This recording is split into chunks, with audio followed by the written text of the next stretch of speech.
വെറും ക്ലാർക്കായിട്ടിരുന്നുകൊണ്ടാണ് ഐൻസ്റ്റൈൻ ഈ വലിയ തത്വങ്ങൾ എല്ലാം ഒരേ വർഷം എഴുതി പ്രസിദ്ധീകരിക്കുക ചെയ്തത്. ഒരു കുട്ടിയെ ജനിപ്പിക്കാൻ ഉള്ള ക്വാളിഫിക്കേഷൻ ഈ അച്ഛൻ്റെ അമ്മയ്ക്ക് എന്താണെന്ന് നമ്മൾ ഡിഫൈൻ ചെയ്തിട്ടില്ല.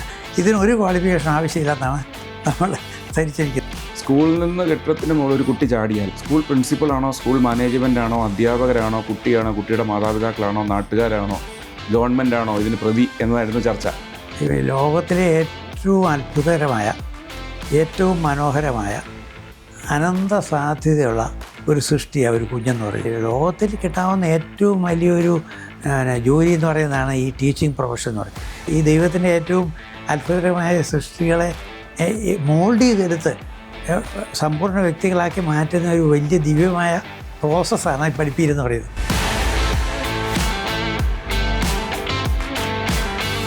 സാറേ നമസ്കാരം. ഞാൻ പ്രധാനമായിട്ടും ഇന്നത്തെ നമ്മുടെ ഡിസ്കഷൻ സാറിൻ്റെ അധ്യാപനത്തെക്കാൾ ഉപരി സാറ് അധ്യാപകർക്ക് നൽകിയിരിക്കുന്ന പരിശീലനത്തെ പറ്റിയും കുട്ടികൾക്ക് കൊടുത്തിരിക്കുന്ന, പ്രത്യേകിച്ചും കോളേജിലെ എന്നതിനപ്പുറം സ്കൂൾ കുട്ടികൾക്ക് കൊടുത്തിരിക്കുന്ന ട്രെയിനിങ്ങിനെ പറ്റിയൊക്കെയാണ്. അപ്പോൾ സാറിൻ്റെ ഇത്രയും വർഷത്തെ ശാസ്ത്രമായിട്ടും സാഹിത്യമായിട്ടുള്ള അടുത്തിടപഴകിയപ്പം ഇന്ന് നമ്മൾ നേരിടുന്ന ഏറ്റവും വലിയ പ്രതിസന്ധി എന്ന് പറയുന്നത് AI പോലെയുള്ള സാങ്കേതിക വിദ്യകൾ വരുന്നു. ലോകത്ത് തൊഴിലവസരങ്ങൾ നഷ്ടപ്പെടുമോ എന്നുള്ള ആശങ്കകളുണ്ടാകുന്നു. അതേപോലെ തന്നെ ശാസ്ത്രത്തിലേക്കുള്ള ആഭിമുഖ്യം കുട്ടികളിലെ കുറഞ്ഞു വരുന്നു. ഇങ്ങനെ ഒരു കലുഷിതമായൊരു സാഹചര്യത്തിൽ നമ്മൾ തീർച്ചയായിട്ടും ചിന്തിക്കേണ്ട ഒരു പ്രധാനപ്പെട്ട വിഷയം കുട്ടികളിൽ എങ്ങനെയാണ് കൗതുകം ഉണ്ടാക്കുന്നത്, കുട്ടികളിൽ എങ്ങനെയാണ് ക്യൂരിയോസിറ്റി ഉണ്ടാക്കുന്നത് എന്ന് തന്നെയാണ്. അതിനെങ്ങനെയാണ് നമ്മുടെ അധ്യാപകരെ ട്രെയിൻ ചെയ്യുന്നത്? ഈ കുട്ടികളെക്കാലത്തും സത്യം പറഞ്ഞാൽ ഒരുപോലെയുള്ള കുട്ടികൾ തന്നെയാണ്. മനുഷ്യ കുട്ടികൾ നമുക്ക് എളുപ്പത്തിന് വിളിക്കാം. നമ്മളവിടെ മാറ്റിയെടുക്കുന്ന ഇപ്പം 10, 30, 40 വർഷം മുമ്പ് പിന്നെ ജീവിച്ച ഒരു കുട്ടിക്ക് നമ്മളവനുമായിട്ട് ഇടപെടുമ്പോൾ അവൻ്റെ ഉള്ള അറിവും അവൻ്റെ പെരുമാറ്റ രീതിയിൽ നിന്ന് വളരെ വ്യത്യസ്തമാണ് ഇപ്പോഴത്തെ കുട്ടികളുടെ പെരുമാറ്റ രീതി എന്ന് പറഞ്ഞാൽ കുട്ടികൾ വലിയതായിട്ട് മാറിയുകൊണ്ടല്ല, നമ്മുടെ പശ്ചാത്തലത്തിലുള്ള പരിശീലനം കൊണ്ട് അവൻ്റെ സ്വഭാവങ്ങൾ മാറുന്നതെന്ന് മാത്രമേ ഉള്ളൂ. ഇപ്പോൾ എൻ്റെയൊക്കെ ചെറുപ്പത്തിൽ പിന്നെ തെങ്ങിൻ്റെ ഓല എടുത്ത് അതുകൊണ്ട് കളിച്ച് കളിപ്പാട്ടം ഉണ്ടാക്കിയതിന് പകരം ഇപ്പം നമ്മളൊരു കോംപ്ലിക്കേറ്റഡ് ആയിട്ടുള്ള ഒരു കാറ് അല്ലെങ്കിൽ വേറൊരു കളിപ്പാട്ടം കടയിൽ നിന്ന് മേടിച്ച് കളിക്കുന്നു കുട്ടിയെന്നുള്ളൂ. പക്ഷേ അടിസ്ഥാനപരമായി നോക്കിയാൽ ഈ മനുഷ്യ കുട്ടികളെ എല്ലാം പഠിച്ചാൽ നമുക്ക് മനസ്സിലാകുന്നൊരു കാര്യം, ഈ കൗതുകം എന്ന് പറയുന്നത് ഒരു ഇൻസ്റ്റൻ്റ് ആ കുട്ടിക്ക് നാച്ചുറലായിട്ടുള്ളൊരു സംഗതിയാണ്. എന്ത് കണ്ടാലും അതെന്താണെന്ന് നോക്കണം, അറിയണം, മനസ്സിലാക്കണം എന്നുള്ളത്. അത് ഏറ്റവും കൊച്ചു കുട്ടിക്കായിരിക്കും. നീന്ത് നടക്കുന്ന പ്രായത്തിൽ നമ്മൾ ശ്രദ്ധിച്ചറിയാം, ഈ നീന്തത്തിൻ്റെ ഇടയ്ക്ക് ചുറ്റുപാടും എല്ലാം നോക്കും. ഇപ്പോൾ നമ്മൾ 2 പ്രാവശ്യം മുറി അടിച്ചിട്ടിരുന്നായാലും കുട്ടി നീന്തി ചെല്ലുമ്പം സെറ്റിൻ്റെ അടിയിലൊരു പാറ്റ കാഷ്ടം കാണും. ആ കാഷ്ടം കൈ കിട്ടിപ്പോയാൽ അടുത്ത നിമിഷത്തെ വാരിടും. അത് വാരിട്ട് ചവയ്ക്കുക എന്നുള്ളത് അവൻ്റെ ഇൻസ്റ്റിങ്ക്റ്റാണ്. അത് എന്താണെന്ന് അറിയണം. അപ്പോൾ നമ്മൾ ഓടിച്ചൊന്ന് അവൻ്റെ കയ്യിലെ പിടിക്കുന്നതിന് മുമ്പേ അവനത് വാരിട്ട് കളയും. അത് വളരെ സന്തോഷിച്ചാണ് ചെയ്യുന്നത്. അപ്പോൾ നമ്മൾ ഇതുവരെ കാണാത്തൊരു സംഗതിയാണ് അത് കണ്ടുപിടിച്ചിരിക്കുന്നത്. ഒരു ഡിസ്കവറി അതിൻ്റെ പുറകിലുണ്ട്. അപ്പോൾ അത് വളരെ സജീവമാണ് ഈ കുട്ടി എന്ന് പറയുന്നത്. ഒരു ജീവനുള്ള ഒരു പ്രതിഭാസമാണല്ലോ, വെറും ഡെഡ് ഫയലല്ലല്ലോ. അപ്പോൾ ഇത് എക്കാലത്തും ഈ കുട്ടികൾക്ക് ഈ സ്വഭാവമുണ്ട്. ഒരുപക്ഷെ മനുഷ്യ കുട്ടികൾക്ക് മാത്രമല്ല, ഈ മൃഗങ്ങൾക്കുണ്ട് ഈ സ്വഭാവം, ഈ ക്യൂരിയോസിറ്റി. കോഴികളെയൊക്കെ നമ്മൾ ശ്രദ്ധിച്ചറിയാം ഈ ക്യൂരിയോസിറ്റി അല്ലേ. പക്ഷേ നമ്മൾ കുട്ടി വലുതാകും തോറും ഈ ക്യൂരിയോസിറ്റി വളരാനുള്ള സാഹചര്യം നമ്മൾ സ്കൂളിലോ അല്ലെ വീട്ടിലോ കൊടുക്കാതിരിക്കുമ്പോഴത്തേക്ക് ഇത് കുറഞ്ഞു വരും. ആ കുറഞ്ഞു വന്ന് ഞാൻ കൂടുതൽ MSc ക്ലാസ് എടുത്തുകൊണ്ടിരുന്നത് കോളേജിൽ. അപ്പോൾ ഞാൻ എപ്പോഴും അവിടെ സങ്കടവും ദേഷ്യമൊക്കെ വന്ന് ചിലപ്പോൾ ഞാൻ പറയും, എൻ്റെ കുട്ടികളെ നിങ്ങളത് നന്നായിട്ട് ചിരിക്കുക എന്ന് പറയും. ഈ അസ്തിത്വത്തിൻ്റെ ദുഃഖം എന്നൊക്കെ പറയുന്നത് MSc ക്ലാസ്സിൽ ചെന്നല്ല ശരിക്കും മനസ്സിലാകുന്നത്. ആ താടിയൊന്നും പഠിക്കാതെ ഇങ്ങനെ ദുഃഖിച്ചെപ്പോഴും ഇരിക്കുക, ടെൻഷനിൽ. സ്വാഭാവികമായിട്ട് ചില ടെൻഷനൊക്കെ കാണും, ജോലി കിട്ടുമോ, നാളെ എന്തായിരിക്കും എന്നൊക്കെ ഉള്ളത്. പക്ഷേ ഈ പഠിക്കുന്ന സമയത്തുള്ള എന്തൂസിയാസം വേണമല്ലോ, ആ എന്തൂസിയാസം കുറവായിട്ടാണ് നമ്മൾ കാണുന്നത്. അപ്പോൾ നമ്മൾ ഇത്രയും വർഷം പരിശീലിപ്പിച്ച് കഴിയുമ്പോൾ ഇത് കുറേശ്ശെ കുറഞ്ഞു വരുന്നു എന്നുള്ളതാണ് പ്രശ്നം. അപ്പോൾ ഏറ്റവും രസം പഠിപ്പിക്കാൻ കിൻഡർ ഗാർട്ടനല്ല, കാരണം അൺടച്ച്ഡ് ആണല്ലോ. ആ ക്യൂരിയോസിറ്റി അവിടെ ഉണ്ട്. ആ സമയത്ത് നമ്മൾ അവർക്ക് കൊടുക്കുന്ന പരിശീലനം എന്തുകൊണ്ട് എങ്ങനെ എന്ന് അറിയാതെ കുട്ടി ചോദിക്കുക. എന്തുകൊണ്ടൊന്നും പറയാൻ അറിയാൻ മേലാത്ത പ്രായത്തിൽ പോലും അവനത് ഉള്ളി ചോദിക്കുന്നുണ്ട്, അങ്ങനെ മനസ്സിലാക്കുന്നുണ്ട്. അപ്പോൾ ഒരു 3 വയസ്സ് വരെ ഈ കുട്ടിയെ നന്നായിട്ട് വളർത്താമെങ്കിൽ, അതായത് കുട്ടിയെ കണ്ണ് തുറന്ന് കാണാനും ചെവി തുറന്ന് കേൾക്കാനും അത്ഭുതപ്പെടാനും ചോദ്യങ്ങൾ ചോദിക്കാനും ഒക്കെയുള്ള ആ പശ്ചാത്തലത്തിലാണ് നമ്മൾ കുട്ടിയെ വളർത്തുന്നതെങ്കിൽ, അപ്പോൾ കുട്ടിയെടുത്ത് നമ്മൾ പുറത്ത് പോകുന്നു, ഒരു കാക്കയെ കാണുന്നു, കാക്കയാണെന്ന് പറയുന്നു, ഇങ്ങനെ ഓരോന്നും നമ്മൾ കുട്ടി കാണുന്ന കൂടെ നമ്മൾ കാണുകയും കുട്ടിയുടെ സംശയങ്ങൾ ചോദിക്കുകയൊക്കെ ചെയ്യുന്ന അങ്ങനെ നമ്മൾ ഈ കുട്ടിയെ വളർത്താമെങ്കിൽ ആ കുട്ടിക്ക് ഇത് വലിയൊരു ഉത്തേജനമാണ്, ഇൻസ്പിറേഷനാണ്. കൂടുതൽ കാണാനും ഒരു കാര്യം എന്താണെന്ന് അറിയുമ്പോൾ അടുത്ത കാര്യം അറിയണം എന്നുള്ള ആഗ്രഹമാണ്. ഇപ്പം ഇങ്ങനെ ഒരു കണ്ട് കേട്ട് അത്ഭുതപ്പെട്ട് ആസ്വദിച്ച് ആഹ്ലാദിച്ച് വേണം കുട്ടികൾ വളരാൻ. അതാണ് സ്വാഭാവികമായിട്ടുള്ള വളർച്ച. കാട്ടിൽ ജീവിക്കുന്ന ഈ ജന്തുക്കൾ ഇങ്ങനെയാണ് വളരുന്നത്. നാട്ടിൽ ജീവിക്കുന്ന മനുഷ്യക്കുട്ടികളും പണ്ട് ഇങ്ങനെയാണ് വളർന്നരുത്. കാട്ടിൽ ജീവിക്കുന്ന മനുഷ്യരും അങ്ങനെ വളരുന്നത്. പക്ഷേ നമ്മൾ ഈ കൃത്രിമ അന്തരീക്ഷം വെച്ചിട്ട് അത് ചോദിക്കരുത്, പിന്നെ അത് കഴിക്കരുത് ഇങ്ങനെ ഈ നോ പറഞ്ഞ് ഈ കുട്ടിയുടെ സ്വാതന്ത്ര്യത്തെ ഒത്തിരി കുറയ്ക്കുന്നുണ്ട്. സേഫ്റ്റി സെക്യൂരിറ്റി ആണ് അതിന് നമ്മൾ പറയുന്ന ഒരു ന്യായം. പിന്നെ പ്രവർത്തനം നടത്തുമ്പോഴത്തേക്ക് പിന്നെ അത് നമ്മൾ നിരുത്സാഹപ്പെടുത്തും. ഇപ്പം ഞങ്ങളുടെ കുട്ടികളെ കൊച്ചുങ്ങളായിരുന്ന സമയത്ത് പിന്നെ ഒരു സൈക്കിൾ മേടിച്ചു കൊടുത്തു. അപ്പോൾ ഒരു ദിവസം ഞാൻ കോളേജിൽ നിന്ന് വരുന്ന സമയത്ത് അവധി ദിവസമാണെന്ന് തോന്നുന്നു. അപ്പം വന്നപ്പോഴത്തേക്ക് പിന്നെ ചേട്ടൻ എന്നെ കൂടെ സൈക്കിൾ മലർത്തിയിട്ട് ഇതിൻ്റെ പാർട്സ് മുഴുവൻ ഊരി. അപ്പോൾ സുമമാർഗം എന്നോട് പറഞ്ഞ് എന്നെ കാണിക്കാൻ നോക്കാൻ പറഞ്ഞു. അപ്പോൾ സ്വാഭാവികമായിട്ട് ഏത് പേരൻ്റാണേലും വഴക്ക് പറയുമെന്നുള്ള ഒരു സംശയമില്ല. അപ്പോൾ ഞാനൊന്നും വേണ്ട, ഞാനവിടെ പോയി ഇവർ ചെയ്തുകൊണ്ടിരുന്നു. എല്ലാം ഊരിയെല്ലാം വെച്ച് രണ്ടാമത് ചേട്ടനും കൂടെ ഫിറ്റ് ചെയ്ത് കഴിഞ്ഞപ്പോൾ ശകലം കഴിഞ്ഞ് രണ്ടുപേരോട് എന്തൊക്കെ ആലോചിക്കുന്നത് കണ്ടു. അത് കഴിഞ്ഞ് ഈ ചേട്ടൻ അനിയനെ വിടുന്നത് എന്നോട് സംസാരിക്കുക. ഈ ചേട്ടൻ കുറച്ച് വഴക്കൊരു ഭയം കൊണ്ട്. അപ്പോൾ അവൻ പറഞ്ഞിങ്ങനെ, അച്ഛാ ഇത് ഒരു പ്രശ്നമുണ്ട്. അപ്പോൾ എന്താ പ്രശ്നം? അല്ല, 1-2 ഞട്ടും ബോൾട്ടൊക്കെ മിച്ചം വന്നിരിക്കുന്നു. ഞാൻ പറഞ്ഞത് അപ്പോൾ നേരത്തെ മിച്ചം കിടപ്പുണ്ടായിരുന്നു. ഇല്ല. അപ്പോൾ പിന്നെ ഇപ്പം മിച്ചം വന്നാൽ അത് അവിടെ തന്നെ എവിടേക്ക് കാണും. ഒരു കാര്യം രണ്ടാമത് ഫിറ്റ് ചെയ്യാൻ പറഞ്ഞു. ഒരുപക്ഷെ അന്ന് നമ്മൾ ഇത് രണ്ടാമത് ഫിറ്റ് ചെയ്യാനുമുള്ള സ്വാതന്ത്ര്യം അവർക്ക് കൊടുത്തുകൊണ്ടാണ് അവർ രണ്ടുപേരും നല്ല എൻജിനീയേഴ്സായത്. മറിച്ച് നിങ്ങൾ സൈക്കിൾ വൃത്തികളാക്കിയാൽ 2 അടി കൊടുത്താൽ ഈ പ്രവർത്തനത്തിനുള്ളൊരു ശേഷി ഇല്ലാതാകും. അപ്പോൾ നമ്മളെപ്പോഴും ഈ വലിയ കണ്ടുപിടുത്തങ്ങളൊക്കെ നടത്തുന്നത് ഈ സജീവമായ മനസ്സുള്ള ആൾക്കാരാണ്. ഇപ്പം വലിയ കണ്ടുപിടുത്തം ചൈന നടത്തുമെന്ന് പറയുന്ന സ്റ്റാർട്ടപ്പ് കമ്പനിയാണ് നടത്തിയെന്ന് പറയുമ്പോഴത്തേക്ക് സത്യം പറഞ്ഞാൽ ഞാൻ ഞെട്ടിപ്പോയി അവിടെ. അപ്പോൾ ഇത് ചെറുപ്പത്തിലുള്ള ആ എന്തൂസിയാസം, ആ കൗതുകം വളർത്താനായിരിക്കണം സ്കൂള്. അപ്പോൾ നേരത്തെ നമ്മൾ പറഞ്ഞതുപോലെ വീട്ടിൽ വളരുന്നൊരു കുട്ടി സ്കൂളിൽ ചെല്ലുമ്പോഴത്തേക്ക് ഈ വീട്ടിൽ എങ്ങനെ സ്വാതന്ത്ര്യമായിട്ട് വളർന്നോ അതിൻ്റെ കണ്ടിന്യൂവേഷൻ മറ്റൊരു വീടായി മാറണം ഈ കിൻഡർ ഗാർഡൻ എന്ന് പറയുന്നത്.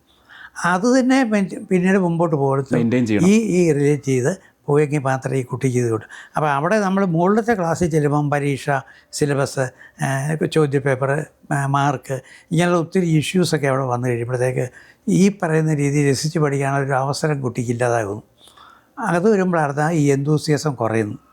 എന്തൂസിയാസം കുറയുന്നൊരു കുട്ടി, കൗതുകം കുറയുന്നൊരു കുട്ടി, അറിയാനുള്ള ആഗ്രഹം കുറയുന്നൊരു കുട്ടി, അവൻ ചിലപ്പം ബിടെക് പാസ്സാവും, ക്വാളിഫൈഡ് എഞ്ചിനീയറാകും, പക്ഷേ മൗലികമായ കണ്ടെത്തൽ നടത്താനുള്ള കഴിവ് ഇല്ലാതാകും. അതാണ് പ്രശ്നം. ഏറ്റവും കൂടുതൽ ഇന്ന് നമ്മൾ നേരിടുന്ന ഒരു ചലഞ്ചും ഈ പറഞ്ഞ കൗതുകം നഷ്ടപ്പെടുന്നത് 1-ാം ക്ലാസ്സിലും 2-ാം ക്ലാസ്സിലും തൊട്ട് തുടങ്ങി 12-ലും ബിടെക്കിലേക്കും ഒക്കെ എത്തുന്ന സമയത്താണ്. അല്ലെങ്കിൽ എൻട്രൻസ് കോച്ചിങ്, അത്തരത്തിലുള്ള 6-ാം ക്ലാസ് തൊട്ട് ഇപ്പോൾ എൻട്രൻസ് കോച്ചിങ് നടക്കുന്നത്. അതെ, മൊണോട്ടണി. അപ്പോൾ ഇത് ഒരു ജോലിക്ക് വേണ്ടി അല്ലെങ്കിൽ ഒരു ജോലി കിട്ടിയേ പറ്റൂ എന്ന വാശിക്ക്, അതും ഏറ്റവും നല്ല ജോലി തന്നെ കിട്ടണം എന്നുള്ള ഒരു നിർബന്ധ ബുദ്ധി പേരൻസിനുള്ളത് കൊണ്ട് തന്നെയാണ് അവരതിനെ കൂട്ടുനിൽക്കുന്നത്. പക്ഷേ ഇതുകൊണ്ടുണ്ടാകുന്ന അപകടം എന്താണെന്ന് നമ്മുടെ അധ്യാപകരോ അല്ലെങ്കിൽ വിദ്യാഭ്യാസ പ്രവർത്തകരോ മാതാപിതാക്കളോ തിരിച്ചറിയുന്നില്ല. ഈ 5-ാം ക്ലാസ്സിൽ എൻട്രൻസ് കോച്ചിങ് ചെയ്തു വരുന്ന കുട്ടി നല്ലൊരു മാർക്കോടുകൂടി പാസ്സാവും, നല്ലൊരു എൻട്രൻസ് കിട്ടും, നല്ലൊരു സ്ഥാപനത്തിൽ കിട്ടും. 4 വർഷം ബിടെക് പൂർത്തിയായി പുറത്തു വരുമ്പം ലോകം അപ്പാടെ മാറിയിട്ടുണ്ടാവും. അവിടെ അന്നേരം ആ സമയത്ത് അതിനൊരു സ്ട്രഗിൾ ചെയ്ത് വീണ്ടും അൺലേൺ ചെയ്ത് റീലേൺ ചെയ്യാനുള്ളൊരു കഴിവ് ആ കുട്ടിക്ക് ഉണ്ടാവില്ല. കാരണം ഓൾറെഡി മോണോട്ടണസ് ആയിട്ടുള്ളൊരു സിസ്റ്റം, ഒരു സോഫ്റ്റ്വെയർ തലയിലേക്ക് കയറി.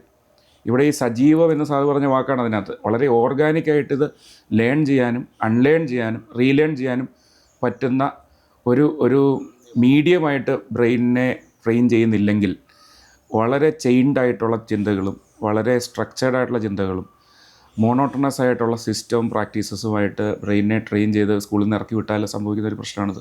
ഈ കാലത്ത് കൂടുതലത് പ്രസക്തമാണ്, കൂടുതൽ പ്രാധാന്യമുള്ളതാണ്. കാരണം വെച്ചാൽ ചലഞ്ചസ് കൂടുതലാണ്. അതെ, AI ഒക്കെ യുഗം എന്ന് പറയുമ്പോഴത്തേക്ക് നമ്മൾ ആ കൺവെൻഷണൽ ടീച്ചിങ്ങിൻ്റെ അപ്പുറത്ത് ഒത്തിരി കാര്യങ്ങൾ ചെയ്യാൻ ഉണ്ട് അവിടെ. അപ്പോൾ അവിടെ ഈ +2 കഴിഞ്ഞുള്ള എൻട്രൻസ് എക്സാമിനേഷന് മാത്രം ബേസ്ഡ് ചെയ്തുള്ള ഈ അഡ്മിഷൻ പ്രോസസ്സ് സത്യം പറഞ്ഞാൽ എടുത്തു കളയേണ്ടതാണ്. ഇത് എനിക്ക് ലോകത്ത് എവിടെയെങ്കിലും ഉണ്ടോ ഇങ്ങനത്തെ എനിക്കറിഞ്ഞുകൂടാ. ഇത് 8ാം ക്ലാസ് മുതലേ ഉള്ള എല്ലാ മാർക്കുകളും എല്ലാ പ്രവർത്തനങ്ങളിലും എല്ലാം കൂടെ വെച്ച് സമാഹരിച്ചിട്ട് വേണം ഹയർ ക്ലാസ്സിൽ അഡ്മിഷൻ കൊടുക്കാൻ. ഈ ഒരൊറ്റ പരീക്ഷയുടെ പെർസെൻറ്റേജ് വെച്ച് ചെയ്യുക എന്ന് പറയുമ്പോൾ അതിന് നമ്മളിത് പറയുമ്പോൾ പറയുന്ന മറ്റൊരു വഴിയില്ല. കാരണം നമ്പർ വളരെ കൂടുതലാണ്. ലക്ഷക്കണക്കിന് കുട്ടികൾ എഴുതുന്നിടത്ത് എങ്ങനെ ഈ ഫിൽറ്റർ ചെയ്യും എന്നുള്ളൊരു അത് നമ്മൾ തീർച്ചയായിട്ടും മറ്റൊരു മാർഗം കണ്ടെത്തുക തന്നെയാണ് വേണ്ടത്. ഈ 8ാം ക്ലാസ് മുതലോ അറ്റ്ലീസ്റ്റ് 10, 11, 12 ആ ക്ലാസ്സുകളിലെങ്കിലും തുടർച്ചയായിട്ട് കണ്ടിന്യൂസ് ആയിട്ട് പരീക്ഷ നടത്തുകയും പ്രവർത്തനങ്ങൾ നടത്തുകയും അതിനെ ഇവാലുവേറ്റ് ചെയ്യുകയും ചെയ്തിട്ട് ഇതിൻ്റെ റെക്കോർഡ്സ് അതും ഈ ഫൈനൽ എക്സാമിനേഷൻ കൂടെ യോജിപ്പിച്ചുള്ള ഒരു പ്രോസസ്സാക്കാമെങ്കിൽ ഈ എൻട്രൻസ് മാറ്റാൻ സാധിക്കും. 3 മണിക്കൂറിൽ ഒരു കുട്ടിയുടെ ജീവിതം തീരുമാനിക്കപ്പെടുന്നത് ഒരു മനുഷ്യാവകാശ ലംഘനമായിട്ട് തന്നെ കരുതുന്നത്. തീർച്ചയായിട്ടും ഇതാണ്. അപ്പോൾ അവിടെ വരുമ്പോഴത്തേക്ക് ഇപ്പം UP-യിൽ ഉള്ള സ്കൂളുകൾ, അവിടുത്തെ അന്തരീക്ഷം, തമിഴ്നാട്ടിലുള്ള അന്തരീക്ഷം, ഇത് തമ്മിൽ കമ്പയർ ചെയ്യാൻ പറ്റുകയില്ല എന്നൊക്കെയുള്ള ഇഷ്യൂസ് വെച്ചിട്ടാണ്. തമിഴ്നാട്ടുകാർ ഓൾറെഡി എൻട്രൻസിനെതിരാണ്. കാരണം അവരുടെ കുട്ടികൾ ചാൻസ് കിട്ടുന്നില്ല എന്ന്. അപ്പോൾ പണ്ടൊക്കെ പ്രീ ഡിഗ്രിയുടെ പരീക്ഷ വെച്ചിട്ടായിരുന്നു ഈ അത് പ്രീ ഡിഗ്രി പരീക്ഷ കുറ്റമറ്റതാക്കുക. അതിൽ കൂടുതൽ സീരിയസ് ആവും കുട്ടികൾ. അതെ, ആ +2 എക്സാമിനേഷൻ്റെ കുറ്റമറ്റതാക്കിക്കൊണ്ട് ഈ 2-3 വർഷത്തെ അവൻ്റെ പ്രോഗ്രസ് മുഴുവൻ ഇവാലുവേറ്റ് ചെയ്ത് ഇതിൻ്റെ എല്ലാം കൂടെ ഒരു ആവറേജ് എടുക്കുകയാണെങ്കിൽ അതായിരിക്കും ഏറ്റവും ബെസ്റ്റ്. ഈ 8 തൊട്ട് തന്നെ പോർട്ട്ഫോളിയോസ് ഉണ്ടാക്കാൻ കുട്ടികൾക്ക് അവരുടെ പഠന പ്രക്രിയകളെ ഡോക്യുമെൻ്റ് ചെയ്യേണ്ടതുണ്ട്, അതിനെ പ്രദർശിപ്പിക്കേണ്ടതുണ്ട്, അതിനെ അവർ സ്കൂളുകൾ അത് പ്രോപ്പറായിട്ട് റെക്കോർഡ് കീപ്പ് ചെയ്യുകയും അതിനെ ഒരു 12 വരെ 8, 9, 10, 11, 12 5 ക്ലാസ്സുകളിലെ അവരുടെ പ്രവർത്തന മികവിനെ അടിസ്ഥാനമാക്കിയായിരിക്കണം. അത് അവർക്ക് സ്വാതന്ത്ര്യം കൊടുക്കുക. അവർ മൗലികമായിട്ട് ചെയ്യുന്ന പ്രവർത്തനങ്ങളെ ഇവാലുവേറ്റ് ചെയ്യാൻ നമുക്ക് സാധിക്കുമല്ലോ. ഇപ്പോൾ ഒരു പുസ്തകം വായിക്കുന്നു, നമ്മൾ 4 പേര് ഈ പുസ്തകം വായിച്ചു, നിങ്ങൾക്ക് ഇതിനെപ്പറ്റി എന്ത് തോന്നി എന്ന് എഴുതാൻ പറഞ്ഞാൽ അവരെ അച്ഛനും എഴുതി കൊടുത്താൽ ഒക്കെയല്ല, അല്ലേ സാറ്? അവർ മാറിയിരുന്ന് എഴുതുകയാണെങ്കിലുണ്ടോ 5 കുട്ടികൾ 5 തരമായിരിക്കും. അപ്പോൾ നമുക്ക് അവരിലെ ആ മൗലികത നമുക്ക് വളരെ എളുപ്പം നമുക്കതിൽ നിന്ന് മെഷർ ചെയ്യാൻ സാധിക്കും. സാർ എഴുതിയ ഉത്തരം 100 പ്രാവശ്യം ഈ 100 കുട്ടികളെ 100 ആവർത്തി എഴുതിപ്പിച്ച് വന്നിട്ട് മാറിയിരുന്ന് എഴുതാൻ പറയുമ്പോൾ 100 പേരും ഒരെണ്ണം തന്നെ എഴുതുന്നത്. അത് തിരിച്ചറിയുന്നില്ല. അല്ലെങ്കിൽ ഈ മൗലികതയോ ഈ ജൈവികതയോ ഇതിന് ഒരു തരത്തിലുള്ള ഒരു വിലയും കൽപ്പിക്കാത്തതിന് കാരണം മാതാപിതാക്കളുടെ അറിവില്ലായ്മയാണെന്ന് ഞാൻ പറഞ്ഞാൽ സാർ എന്ത് പറയും? വളരെ ശരിയാണ്. കാരണം വെച്ചാൽ മാതാപിതാക്കൾക്ക് എപ്പോഴും വിശ്വാസം വിദ്യാഭ്യാസം എന്ന് പറഞ്ഞാൽ പരീക്ഷയും മാർക്കും അഡ്മിഷനുമാണെന്നാണ്. ഇപ്പം നല്ലൊരു ഉദാഹരണം പറയാം. IIT-കൾ ഇവിടെ എത്രയുണ്ട്? ഈ IIT-കളിലൊന്നുമുള്ള പഠിച്ച ആളല്ല ഈ സോമനാഥ് എന്ന് പറയുന്ന നമ്മുടെ ISRO-യുടെ വലിയ തലപ്പത്ത് വന്ന ആൾ. കൊല്ലത്തുള്ള ഒരു എഞ്ചിനീയറിംഗ് കോളേജിൽ പഠിച്ച ആളാണ്. പക്ഷേ ഇത്രയും വലിയൊരു സ്ഥാപനം ഇത്ര മനോഹരമായിട്ട് ഒരു ചെറിയ കാലത്ത് നടത്തി എന്ന് പറയുമ്പോൾ അദ്ദേഹത്തിൻ്റെ ആ കഴിവുകൾ മുഴുവൻ അവിടെ ഉപയോഗിക്കാൻ സാധിച്ചിട്ടുണ്ട്. അപ്പോൾ അതിനുള്ളൊരു പശ്ചാത്തലം അദ്ദേഹത്തിന് ചെറുപ്പന്മാരെ കിട്ടിയെന്ന് അദ്ദേഹം തന്നെ പറയുന്നുണ്ട്. അപ്പോൾ അവിടെ ഈ IIT തന്നെ പഠിച്ചാലേ ഒരു കുട്ടി മിടുക്കനാവുള്ളൂ എന്ന് പറയുന്ന ആ തെറ്റിദ്ധാരണ നമ്മൾ എടുത്തു കളയണം. അഫ്കോഴ്സ് IIT-യിലെ മോഡ് ഓഫ് ടീച്ചിങ് ഒക്കെ ബെസ്റ്റാണ്. പക്ഷേ ഈ എല്ലാ എഞ്ചിനീയറിംഗ് കോളേജിലും IIT ആക്കാനായിരിക്കും നമ്മുടെ ശ്രമം. അത് IIT കൂടുതലുണ്ടാക്കലല്ല നമുക്ക് വരേണ്ടത്. അപ്പോൾ അങ്ങനെ നമുക്ക് ഈ സാധാരണ ഒരു വിദ്യാഭ്യാസ സ്ഥാപനത്തിൽ പഠിച്ചാലും ആ കുട്ടിക്ക് വളരാൻ സാധിക്കും എന്നൊരു പശ്ചാത്തലം നമുക്കുണ്ടാകേണ്ടത്. അത് മാതാപിതാക്കൾക്ക് ആദ്യം തുടങ്ങിയാലാണ് സ്കൂളുകളിലേക്ക് വിദ്യാഭ്യാസത്തിൻ്റെ അടിസ്ഥാന തത്വം മാതാപിതാക്കൾക്ക് ഇപ്പോഴും മനസ്സിലായിട്ടില്ല എന്നുള്ളൊരു സത്യമാണ്. കാരണം ഈ പരീക്ഷ മാത്രം വെച്ചിട്ടാണ്. അപ്പോൾ ഈ ഉയർന്ന ക്ലാസ്സിൽ ചെല്ലുമ്പോഴത്തേക്ക് ധാരാളം പ്രോജക്റ്റുകൾ ചെയ്യും, പിന്നെ ജോലിക്ക് പോവുകയും അവിടെയൊക്കെ ചെയ്തുള്ള ഇവരുടെ പെർഫോമൻസിൽ നിന്നാണ് ഇവനെ ഭാവിയിൽ ആരാകാൻ പോകുന്നു തീരുമാനിക്കുന്നത്. അപ്പോൾ ഒരു ചെറിയൊരു കാര്യം ചെയ്താൽ പോലും അതിൻ്റെ അകത്ത് ഒരു മാനേജ്മെൻറ്റ് എലമെൻ്റ് ഉണ്ട്. കോർഡിനേഷൻ്റെ പ്രശ്നങ്ങളുണ്ട്, ഐഡിയ ജനറേഷനുള്ള പ്രശ്നങ്ങളുണ്ട്, ഗ്രൂപ്പ് വർക്കിങ്ങിനുള്ള ആ സൈക്കോളജി സ്ട്രെങ്തനിക്കുണ്ട്. അപ്പോൾ അതെല്ലാം കൂടെ വരുമ്പോഴത്തേക്കാണ് ഒരു കുട്ടിയുടെ കഴിവ്. ഇപ്പോൾ എഞ്ചിനീയർ എന്ന് പറഞ്ഞാൽ ഫിസിക്സോ അല്ലെങ്കിൽ ഒരു എഞ്ചിനീയറിംഗ് സബ്ജക്റ്റ് മാർക്ക് മേടിക്കുക എന്നുള്ളതല്ല വാസ്തവത്തിൽ. അവിടെ ഇപ്പോൾ ഒരു എഞ്ചിനീയർ ബിടെക് പാസ് ഒരു കമ്പനിയോട് ചെന്നാൽ നമ്മുടെ താഴെ 10, 20, 50 പേരെ ആയിരിക്കും തരുന്നത്. ഈ 50 പേരെ നോക്കണ്ടേ നമ്മൾ? അവനെ മോട്ടിവേറ്റ് ചെയ്യണം, അവനെ കൊണ്ട് കാര്യങ്ങൾ ചെയ്യിക്കണം, പിന്നെ അൺഎക്സ്പെക്റ്റഡ് പ്രശ്നങ്ങൾ വന്നാൽ സൊല്യൂഷൻ ഉണ്ടാക്കണം, എന്തെല്ലാം കാര്യങ്ങൾ ചെയ്യാൻ സാധിക്കണം. അപ്പോൾ ഇതെല്ലാം ചെയ്യുമ്പോഴാണ് അവൻ പഠിക്കുന്നത് വാസ്തവത്തിൽ. അപ്പോൾ ഈ ഫീൽഡിൽ ഇറങ്ങി പഠിക്കുന്ന ആ സംവിധാനം വാസ്തവത്തിൽ 8ാം ക്ലാസ് മുതലേ തുടങ്ങണം. 8ാം ക്ലാസ്സിൽ പഠിക്കുന്ന ഒരു കുട്ടി ഒരു ചെറിയ ജോലി ഇവിടെ ചെയ്യുന്നു, കൂടെ നിന്നിരിക്കട്ടെ, ആ ജോലിയിൽ കൂടെ അവന് കിട്ടുന്ന എക്സ്പീരിയൻസ് ടോട്ടലി ഡിഫറെൻ്റ് ആയിരിക്കും. ഇപ്പോൾ സദ്യക്ക് വിളമ്പം പോയാലും അതിൽ നിന്ന് കിട്ടുന്ന ഒരു എക്സ്പീരിയൻസ് ഉണ്ടല്ലോ. ഒരുത്തൻ പിടിച്ച് വഴക്ക് പറഞ്ഞാൽ ആ വഴക്ക് പറഞ്ഞതിനെ സ്വീകരിക്കാൻ സാധിക്കട്ടെ, അവിടെ നിന്ന് റെസിസ്റ്റ് ചെയ്യാൻ, അത് മാനേജ് ചെയ്യാനാണ് സാധിക്കുന്നത്. സർവീസ് മൈൻഡ് സെറ്റാണ്. അതെ. അപ്പോൾ ഈ വഴക്ക് പറയുന്ന കേട്ടോണ്ട് ഉടനെ സ്കൂളിൻ്റെ കെട്ടിടത്തിൽ ചാടിയാലും ചെയ്യും. അത് ഞാൻ കഴിഞ്ഞ ദിവസങ്ങളിലുണ്ടായ ഒരു പ്രധാനപ്പെട്ട ചർച്ച, സ്കൂളിൽ നിന്ന് കെട്ടിടത്തിന് മുകളിൽ ഒരു കുട്ടി ചാടിയാൽ അത് സ്കൂൾ പ്രിൻസിപ്പളാണോ, സ്കൂൾ മാനേജ്മെൻറ്റാണോ, അധ്യാപകരാണോ, കുട്ടിയാണോ, കുട്ടിയുടെ മാതാപിതാക്കളാണോ, നാട്ടുകാരാണോ, ഗവൺമെൻറ്റാണോ ഇതിന് പ്രതി എന്നതായിരുന്നു ചർച്ച. അപ്പോൾ ഇതിനകത്ത് ഒരു പ്രതി എന്ന് പറയാൻ പറ്റില്ല, എല്ലാവരും കൂടി ഒരാളെ പ്രതിയാക്കും. പക്ഷേ എപ്പോഴും ഈ നമ്മുടെ ഇപ്പോഴത്തെ ഒരു പ്രത്യേക സെറ്റപ്പിൽ ഒറ്റ പ്രതിയുള്ളൂ, സ്കൂള്. മനസ്സിലായില്ലേ? സ്കൂള് നടത്തുന്ന ആളോ അതിന് പുറകെ നിൽക്കുന്ന ഒരാളോ ഇതായാലും ആ സ്കൂളിൽ പോലും വന്നിട്ടുണ്ടാവില്ല, അല്ലെങ്കിൽ അതിന് വേണ്ടിയിട്ട് ഒരു മുൻകൈ എടുത്തയാളായിരിക്കും. അപ്പോൾ ഇതിനകത്തെ ഞാൻ തിരിച്ചറിയുന്ന ഒരു പ്രശ്നം, അടിസ്ഥാനപരമായ പ്രശ്നം, മാതാപിതാക്കൾ ഒരു കുട്ടി ജനിക്കുമ്പോൾ മാതാപിതാക്കൾക്ക് നമ്മൾ കൊടുക്കേണ്ടതായ, സർക്കാരാണെങ്കിലും വിദ്യാഭ്യാസമാണെങ്കിലും സമൂഹമാണെങ്കിലും അത് മതമാണെങ്കിലും കൊടുക്കേണ്ട ഒരു ട്രെയിനിങ് ഉണ്ട്, ഒരു കരിക്കുലം ഉണ്ട്. ഈ കരിക്കുലം കാണുന്നില്ല, പഠിക്കുന്നില്ല. എങ്ങനെയോ കുട്ടി ജനിക്കുന്നു, ജനിച്ച കുട്ടിയെ ആരോ എങ്ങനെയോ വളർത്തുന്നു, സ്കൂളിൽ കൊണ്ടേ കുറച്ച് പൈസ അടച്ച് കഴിയുമ്പം കുട്ടി വളരുന്നു, മാർക്ക് കിട്ടുന്നു, എവിടെയോ ജോലിക്ക് പോകുന്നു. അവസാനം ഈ പറയുന്ന കുട്ടി ഒന്നെങ്കിൽ നന്നായി വരും, അല്ലെങ്കിൽ മോശമായി പോകും. അതും സമൂഹമാണ് അത് വിധി എഴുതുന്നത്. മാതാപിതാക്കൾക്ക് പ്രത്യേകിച്ച് ഒരു റോളുമില്ല എന്നാണ് അവർ പറയുന്നത്. സർക്കാരിൻ്റെ പ്രശ്നം കൊണ്ട് ജോലി കിട്ടിയില്ല, സ്കൂളിൽ വിടുമ്പോൾ തന്നെ ഇവരുടെ കാര്യമെല്ലാം നോക്കിയോ എന്ന് പറഞ്ഞാണ് വിടുന്നത്. നമ്മുടെ ഉത്തരവാദിത്തം തീർത്തു എന്നാണ് പേരൻസ് വിചാരിക്കുന്നത്. ജനിക്കുമ്പോൾ തൊട്ട് നമുക്കുള്ള കിറ്റ് കിട്ടിയില്ല, അതിനുള്ള സാധനങ്ങൾ ബന്ധുക്കൾ തന്നില്ല, ഭാര്യ വീട്ടുകാർ തന്നില്ല, അല്ലെങ്കിൽ അമ്മായിപ്പനും അമ്മായിയും നോക്കിയില്ല. പ്രശ്നം എന്ന് വെച്ച് കഴിഞ്ഞാൽ ഈ കുട്ടിയെ ജനിപ്പിക്കുന്ന കല്യാണം നമ്മുടെ സിസ്റ്റത്തിൽ മാരേജ് ചെയ്ത് താമസിച്ചിട്ട് കുട്ടിയെ ഉണ്ടാക്കുക എന്നുള്ള സിസ്റ്റം മാത്രമേ ഉള്ളല്ലോ. അല്ലാത്തത് ഇപ്പോൾ ഭാവി വരുമെന്ന് വിചാരിച്ചു. അപ്പം ഒരു കുട്ടിയെ ജനിപ്പിക്കാൻ ഉള്ള ക്വാളിഫിക്കേഷൻ ഈ അച്ഛൻ്റെ അമ്മയ്ക്ക് എന്താണ് നമ്മൾ ഡിഫൈൻ ചെയ്തിട്ടില്ല. ഇതിനൊരു ക്വാളിഫിക്കേഷൻ ആവശ്യമില്ലെന്നാണ് നമ്മൾ ധരിച്ചിരിക്കുന്നത്. മനുഷ്യനെ പോലെ തന്നെ ഒരു കുട്ടി ജനിച്ചു, ജീവികൾക്കും അങ്ങനെ ക്വാളിഫിക്കേഷൻ ഇല്ലല്ലോ. ജനിച്ചു, അതിന് വേറെ വ്യത്യാസമുണ്ട്. ഇപ്പോൾ ഒരു പശുവിന് കുട്ടിയുണ്ടായ പ്രശ്നമില്ല, ആ നേച്ചറുമായിട്ട് താതാത്മ്യം പ്രാപിച്ചുള്ള ജീവിതമാണ്. അപ്പോൾ ആ നേച്ചറിൽ അച്ഛനെ പറ്റിയും ചോദ്യമില്ല. അതെ, ചോദ്യമില്ല. ഇവിടെ അതല്ല. ഇവിടെ നമ്മളൊരു അവനെ ചില ലക്ഷ്യമുണ്ട്, അവൻ വലിയച്ഛൻ്റെ അച്ഛനും ഒക്കെ പ്രശ്നം. അപ്പോൾ ഇത് ഈ കുട്ടി ഒരു മാതാപിതാക്കന്മാരാകാനുള്ള യോഗ്യത നമുക്ക് ഫിക്സ് ചെയ്യുന്നില്ല, അതിനുള്ള പരിശീലനം അവർക്ക് കിട്ടുന്നില്ല. കുട്ടി ജനിക്കുന്നതിന് കല്യാണത്തിന് മുമ്പ് തന്നെയുള്ള പ്രീ മാരേജ് ട്രെയിനിങ് ഉണ്ടല്ലോ, അത് അപൂർവം ചില സഭകളൊക്കെ നടത്തുന്ന 2-3 ദിവസമാണ്. അത് കൂടിയ ഒരാളെന്ന രീതി എനിക്ക് വ്യക്തമായിട്ട് അറിയാം എന്താണ് അവിടെ നടക്കുന്നത്. അത്രയേ ഉള്ളൂ.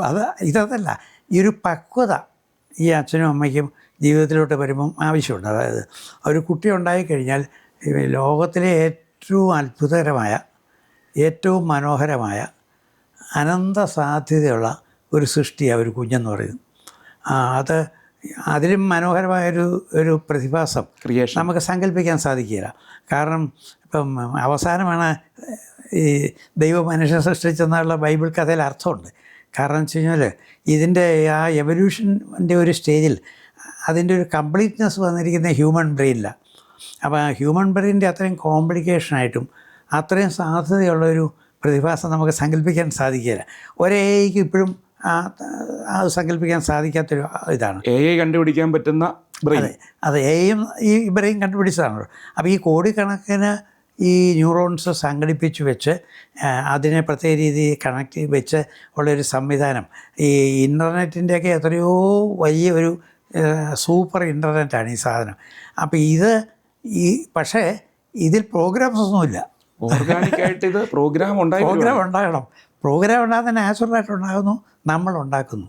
അവിടെയാണ് ഈ നമ്മൾ നേരത്തെ പറഞ്ഞ ഈ കുട്ടി ജനിക്കുമ്പോഴുള്ള ഈ പരിശീലനം എന്ന് പറയുന്നത്. നമ്മൾ കൊണ്ടുപോവുകയും കാണിക്കുകയും കേൾക്കുകയും പറയുകയും ഒക്കെ ചെയ്ത് ഈ എല്ലാ വിവരങ്ങളും ഈ ശേഖരിച്ച് വെച്ചിട്ടാണ് ഈ 3 വയസ്സിൽ ഈ കുട്ടി സ്കൂളിൽ ചെല്ലുമ്പം തന്നെ ഇവൻ ഒത്തിരി പഠിച്ചു കഴിയും.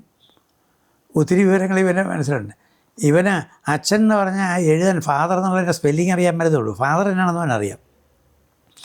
വാട്ടറിൻ്റെ സ്പെല്ലിങ് അറിയാൻ വരാം, W ഒരു അക്ഷരം പോലും കണ്ടിട്ടില്ല. പക്ഷേ വെള്ളം എന്താണെന്ന് അവനറിയാം. ഒത്തിരി വിവരങ്ങൾ ഇങ്ങനെ അവൻ്റെ കയ്യിലുണ്ട്. വെള്ളം എന്താണെന്ന് അറിയാം, പക്ഷേ H2O അറിയത്തില്ല. H2O അറിയാൻ പറ്റില്ല. പക്ഷേ അങ്ങനെയുള്ളൊരു കുട്ടി എടുത്തിട്ട് അവൻ്റെ ഓൾറെഡി ഉള്ള പിന്നെ ഡേറ്റയെ പുതിയ ഡേറ്റ നമ്മൾ കൊടുത്ത് പരസ്പരം ബന്ധിപ്പിച്ച് ഒരു മോസ്റ്റ് കോംപ്ലിക്കേറ്റഡ് ഡേറ്റ ബാങ്കായിട്ടാണ് സത്യം പറയാം ഈ ബ്രെയിൻ മാറുന്നത്. അങ്ങനെ മാറുന്ന ഒരു ബ്രെയിൻ എന്ന് പറഞ്ഞാൽ അതിന് അനന്തമായൊരു സാധ്യതയുള്ളത്. അതിൻ്റെ അകത്ത് എന്തുമാത്രം കഴിവ് ഈ കുട്ടിക്കുണ്ടെന്ന് നമുക്ക് സങ്കല്പിക്കാൻ പറ്റുകയില്ല. അപ്പോൾ ഒരു കുട്ടി ലോകത്തിലെ ഏറ്റവും വലിയ ശാസ്ത്രജ്ഞനാകാനോ ഏറ്റവും വലിയ പാട്ടുകാരനാകാനോ ഏറ്റവും വലിയ ചിന്തകനാകാനോ ഒക്കെയുള്ള കഴിവ് അവിടെ ഉണ്ട്. പിന്നെ കുറേ സാഹചര്യം, കുറേ നമ്മുടെ പരിശീലനം, ഇത് രണ്ടും കൂടിയാണ് ഇവനെ മാറ്റിയെടുക്കുന്നത്. പരിശീലനം കൊണ്ട് മാത്രമൊന്നും മാറ്റുകയില്ല, സാഹചര്യം കൊണ്ട് മാത്രം മാറ്റുകയില്ല. ബേസിക്കായിട്ടുള്ള അവൻ്റെ അടിസ്ഥാനപരമായ ചില കഴിവുകളും അവിടെയുണ്ട്.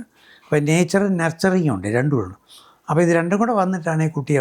അപ്പോൾ ഇത് ഇത്ര വലിയൊരു സംഭവമാണെന്നും ഇത്ര വലിയ മഹത്തായ ദിവ്യമായ ഒരു പ്രവർത്തനമാണ് ഈ സ്കൂളിൽ അധ്യാപകർ നടത്തുന്നതെന്നും അധ്യാപകരും അറിയുന്നില്ല.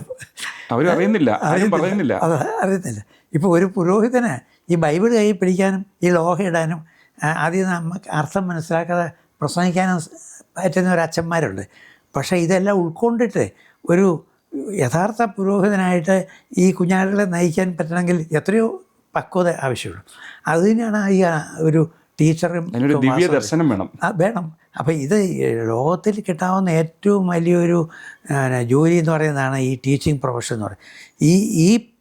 ഈ കുട്ടികളെ ഈ ദൈവത്തിൻ്റെ ഏറ്റവും അത്ഭുതകരമായ സൃഷ്ടികളെ മോൾഡ് ചെയ്തെടുത്ത് സമ്പൂർണ്ണ വ്യക്തികളാക്കി മാറ്റുന്ന ഒരു വലിയ ദിവ്യമായ പ്രോസസ്സാണ് ഈ പഠിപ്പീരെന്ന് പറയുന്നത്. അതിലും വലിയൊരു പ്രാർത്ഥനയില്ല വാസ്തവത്തിൽ. ഒരു കൊല്ലം നല്ല അധ്യാപനം ജീവിച്ചാൽ മോക്ഷം കിട്ടുമെന്നുള്ള ഒരു സംശയമില്ല. അത് കാരണം ഈ ദൈവത്തിനാകാൻ പോകുന്നതിനെ കഴിഞ്ഞാൽ ടീച്ചറാകാൻ പോകുന്നതാണ് നല്ലതാണ്. കൂടുതൽ കാരണം ഇത് ഏറ്റവും അത്ഭുതകരമായ ഈ സൃഷ്ടിയെ അതിൻ്റെ പൂർണ്ണതയിലോട്ട് എത്തിക്കുക എന്നുള്ള വലിയൊരു യജ്ഞമല്ലേ അവിടെ നടക്കുന്നത്.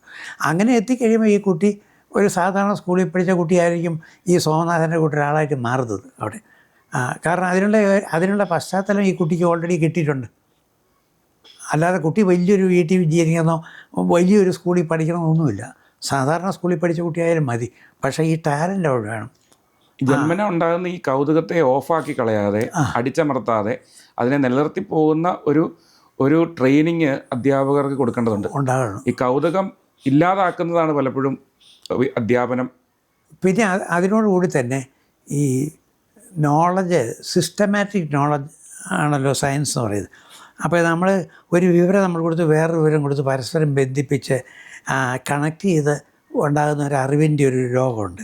നോളജ് നോളജ് എന്ന് പറയുന്ന ട്രീ എന്ന് പറയുന്നത് ഈ പരിശീലനം കൂടെ ആവശ്യം അവിടെയുണ്ട്. അപ്പോൾ അങ്ങനെ കുറച്ച് കണക്ട് ചെയ്ത് നമ്മൾ കൊടുത്തു കഴിഞ്ഞാൽ പിന്നെ അവൻ തന്നെ കണക്ട് ചെയ്തോളും. അങ്ങനത്തെ ഒരു സ്റ്റേജിൽ വരുമ്പോഴാണ് ഈ കുട്ടി ഒരുപക്ഷെ മറ്റാരും ചിന്തിക്കാത്ത ചില കാര്യങ്ങൾ ചിന്തിക്കും, മറ്റാരും പോകാത്ത വഴിയെ പോവും, മറ്റാരും കാണാത്തൊരു സ്വപ്നം കാണും. അങ്ങനെയൊക്കെ വരുമ്പോഴാണ് നമ്മൾ പറയുന്നത് മൗലികതയുണ്ട് അവനെന്ന് പറയുന്നത്. ആ കുട്ടി ചരിത്രം സൃഷ്ടിക്കാൻ പോകുന്നത് അങ്ങനെയാണ്. അത് ചിലപ്പം ഒരു ചെറുപ്പത്തിൽ തന്നെ അത് സാധിച്ചെന്ന് വരും, അല്ലെങ്കിൽ വലുതായിട്ട് സാധിച്ചെന്ന് വരും. അപ്പോൾ അത് ഈ പശ്ചാത്തലം ഒരുക്കി കഴിയുമ്പം പിന്നെ ഇപ്പം വെറും ക്ലാർക്കായിട്ടിരുന്നുകൊണ്ടാണ് ഐൻസ്റ്റൈൻ ഈ വലിയ തത്വങ്ങൾ എല്ലാം ഒരേ വർഷം എഴുതി പ്രസിദ്ധീകരിക്കുക ചെയ്യുന്നത്. പക്ഷേ ആ ക്ലാർക്ക് പോസ്റ്റ് പുള്ളിക്ക് വളരെ ഇഷ്ടമായിരുന്നു. എന്നാ പണിയൊന്നുമില്ല. അപ്പോൾ അവിടെ വെറുതെ ഇരിക്കുന്ന സമയത്ത് മുഴുവൻ ചിന്തിക്കാം. പുള്ളിയുടെ ലബോറട്ടറി എന്ന് പറയുന്നത് തലയാണ്, വേറെ ഒന്നും ആവശ്യമില്ല പുള്ളിക്ക്. ഒരു പേപ്പർ വേണ്ട, പേന വേണ്ട, ആശയങ്ങളാണ് പുതിയ ലോകം സൃഷ്ടിക്കുന്നത്. ആശയങ്ങളിൽ കൂടിയാണ് ആ പുതിയ ടെക്നോളജി വളരുന്നത്. അപ്പോൾ ആശയങ്ങളുടെ ഒരു ലോകത്താണ് നമ്മളിന്ന് ജീവിക്കുന്നത്. അവിടെയാണ് പ്രശ്നം. അപ്പോൾ അവിടെ നമ്മളുടെ കുട്ടി ബിടെക് ഉണ്ടോ അല്ലെ BA ഉണ്ടോ എന്നുള്ളതല്ല പ്രശ്നം. വ്യത്യസ്തമായി ചിന്തിക്കാൻ കഴിയുന്നുണ്ടോ, പുതിയ സ്വപ്നങ്ങൾ ഇടാൻ കഴിയുന്നുണ്ടോ, പുതിയൊരു വഴിയൊക്കെ പോകാൻ സാധിക്കുന്നുണ്ടോ എന്നുള്ള ചോദ്യമാണ് അവിടെ വരുന്നത്. അപ്പോൾ നമ്മൾ 100 എൻജിനീയേഴ്സിനെ എടുത്ത് ഇൻ്റർവ്യൂ ചെയ്ത് അപ്പോയിൻറ്റ് ചെയ്തു. 99 പേരും ചിലപ്പം പണ്ട് ചെയ്ത കാര്യങ്ങൾ അതുപടി ചെയ്തുകൊണ്ടിരിക്കും. ഒരാൾ മാത്രമേ ചെയ്ത് ഒരാഴ്ച കഴിയുമ്പോൾ നമ്മുടെ അടുത്ത് വന്ന് പറയാണ്, സാറേ ഇത് ഇന്ന പോലെ ഒന്ന് മാറ്റിയാൽ നമുക്ക് ഇത്ര കോടി രൂപ ലാഭം വരികയല്ലേ, ഈ ഒരു സ്റ്റെപ്പൊന്ന് ഇങ്ങനെ തിരിച്ചാൽ. അതോടെ ആ കമ്പനി വേറെ കമ്പനിയായി മാറുക ചെയ്ത്. അത് ഈ ബാക്കി ആശാന്മാർക്കൊന്നും തലേ വന്നില്ല. അത് അവരെല്ലാം പിന്നെ അത് ചെയ്തോളും. അപ്പോൾ ഇത് നമുക്ക് സാധിക്കണമെങ്കിലുണ്ടല്ലോ സ്കൂളുകളിൽ ഈ അന്തരീക്ഷം ഉണ്ടാകണം. അത് സ്കൂളിലും കോളേജിലെല്ലാം ഈ അന്തരീക്ഷം ഉണ്ടാകും. ഈ മൗലികത വളർത്താനുള്ളൊരു അന്തരീക്ഷം ഉണ്ടാകണം. നമ്മുടെ സഫാരി TV ഒന്നാം തരം ഒരു ടീച്ചിങ് സ്റ്റൂൾ അല്ലേ ജോഗ്രഫി പഠിപ്പിക്കാനായിട്ട്. ഇത് 1ാം ക്ലാസ്സിലും 2ാം ക്ലാസ്സിലും 3ാം ക്ലാസ്സിലൊക്കെ എന്ത് പരീക്ഷ എടുത്താൽ ടീച്ചേഴ്സിനാണ് ഒന്നാമത്തെ കൂട്ടം, പ്രത്യേകിച്ച് പ്രൈമറിയിലും കിൻഡർഗാർട്ടനിലും ചിരിക്കാൻ കഴിയണം. ചിരിച്ചതിൻ്റെ അർത്ഥം എനിക്ക് നിന്നെ കീഴടക്കാൻ പറ്റുമെന്നാണ്. അധ്യാപനം എന്ന് പറയുന്നത് ഒരു വശത്തൊരു കലയും ഒരു വശത്തൊരു ശാസ്ത്രമാണ്.